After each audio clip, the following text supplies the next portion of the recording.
कुर्ती के चॉक्स के ऊपर मुझे एक ही पट्टी इस तरीके से लगानी है कि फ्रंट की तरफ भी वही आए और बैक की तरफ और साइड की फिटिंग में वो एक वी शेप बनाए।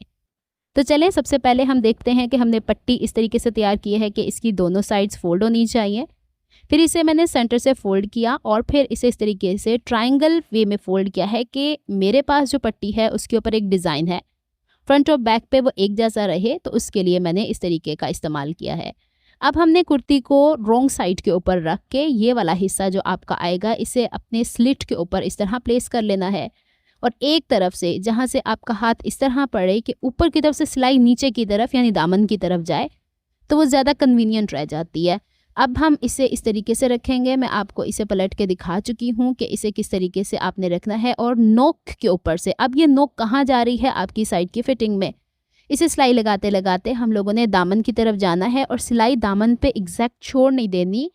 जो पट्टी बढ़ती जा रही है उस पर 1 इंच बढ़ा के रखिएगा।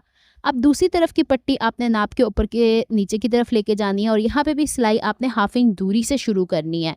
ये नापना इंतहाई ज़रूरी है, कम ज़्यादा नहीं होना चाहिए, नहीं तो ऊपर की तरफ जाके झोल आ जाएगा। अब वैसे आराम से ऊपर की तरफ ले जाके और जहाँ तक हम लोगों की साइड की फिटिंग है कुर्ती वहाँ तक ले जाके इसे सीधा यहाँ पे वाइंड अप कर लेंगे।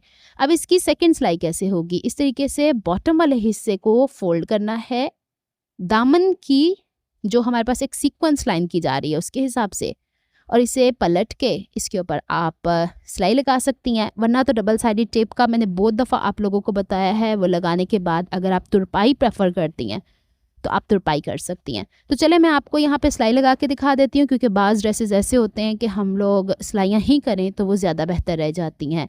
तो अब यहाँ तक तो ऊपर तक तो स्ट्रेट सिलाई वैसी ही है जैसे कॉमनली हम सीधी सिलाइयाँ लगाते हैं, लेकिन जहाँ पे हमारा ये नोक वाला हिस्सा है वहाँ पे हमने नीडल का ध्यान रखना है। नीडल अंदर की तरफ रख के प्रेसर फुट की डायरेक्शन चेंज करनी है और यहाँ पे देखिएगा कि फिटिंग का मार्जिन हमने दाएं बाएं शिफ्ट करके रखा हुआ है।